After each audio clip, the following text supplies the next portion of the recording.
예, 장관님 수고 많으십니다. 네. 행정수도 완성, 이재명 대통령 국정 과제죠. 예. 네. 세종시 행정수도 완성은 더 이상 늦출 수 없는 국가적 과제입니다. 이 누가 얘기했는지 혹시 아세요? 장동혁 대표가 국회 교섭단체 대표연설에서 이렇게 얘기했습니다. 그러니까 여야 간에 이견이 없는 거죠. 대통령 국정과제에 대해서 야당이 전혀 이견이 없는 겁니다. 적극 동조하고 있는 겁니다. 예.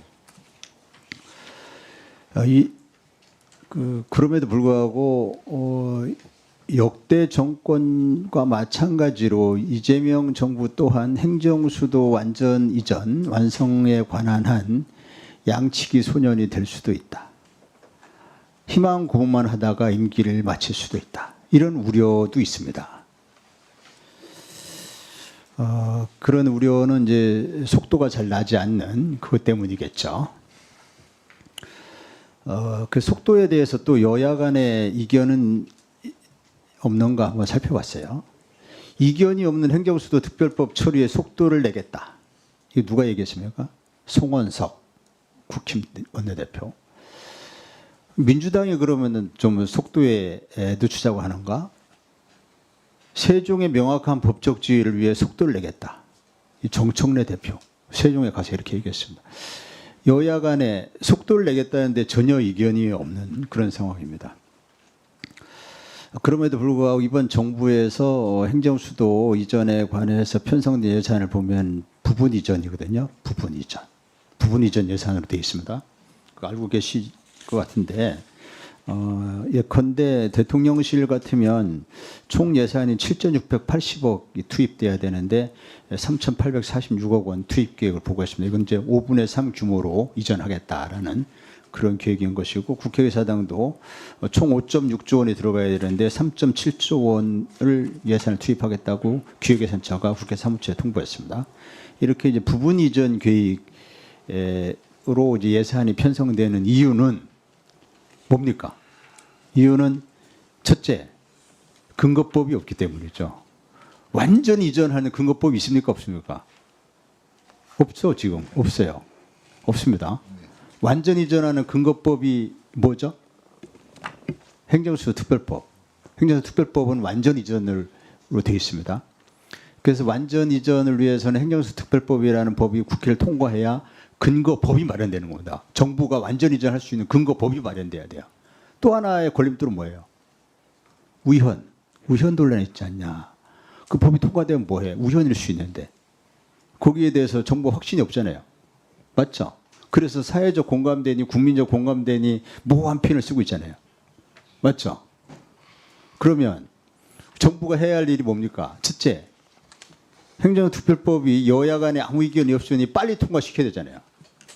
그 빨리 통과시키는 거에 대해서 장관님 입장이 뭡니까? 빨리 통과시키는데 동의하시는 거예요? 생각이 없는 겁니까? 소극적입니까? 빨리 통과시키는 이익 없죠? 예. 저 동의하고 있습니다. 아무 이익 없죠? 예. 그다음에 지금 그 우원식 의장님의 주도로 개헌안이 발의되는 서명 작업이 진행 중입니다. 이거 알고 계세요? 네. 네.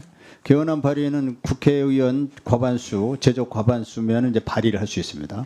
현재 제적 과반수 서명을 받기 위해서 서명 작업이 진행 중에 있습니다. 대통령이 행정수도 완성에 대한 의지가 확고하다면 이번 개헌에 우원식 의장님 주도로 개헌이 이루어지고 있지만 여야 간에 이견이 없는 최소한의 원포인트 개헌을 하자고 하는 거잖아요. 행정수도 완성에 여야 간에 이견이 있습니까? 없습니까? 예, 없다고 없잖아요. 했습니다. 예. 그렇다면 우현 논란을 해소하기 위한 개헌안에 이 내용이 포함돼도 아무 문제가 없는 거 아니에요? 쟁점이 안 돼요. 쟁점은 단지 헌법에 어떤 내용으로 이걸 담을 거냐는 것만 남아 있어요. 그래서 여기는 우리 헌법학자들의 의견을 종합해보면 수도에 관한 사항 법률 정한다 하면 아무 이견이 없다는 거예요. 그 내용을 포함시키려는 노력을 해야 되는데 개헌안 발의에 정부가 수습한 건 아무것도 안 하고 있어요. 의지가 없는 거 아닌가 이런 의심이 드는 겁니다. 그래서 우선 정리를 하자면 행정수도 특별법 4월 중에 처리할 수 있도록 당정청 협의를 해서 속도를 내야죠. 그거 해야 되는 거 아닙니까? 두 번째, 개헌안이 지금 발의 서명 중인데 여기에 대해서 이번 논란 해소할 수 있는 의견을 적극 제기해야 되잖아요. 이 두 가지에 대해서. 예, 저는 저희 국토부 차원에서는 그런 논의가 있을 때마다 적극적으로 의견을 개진하고 있습니다. 그리고 의원님 말씀 주신 내용에 대해서 전적으로 동의하고 있는 입장이고요. 다만 이제 국회 논의 과정에 저희가 개입하는 건 좀 쉽지 않기 때문에 국회에서 적극 논의해 주시고 또 그 논의 과정에서 저희 역할이 있다면 더욱더 역할을 그렇게 하도록 그렇게 하겠습니다. 예, 수고하셨습니다. 오전의 마지막 질의로 이현희 의원님 질의해 주시기 바랍니다.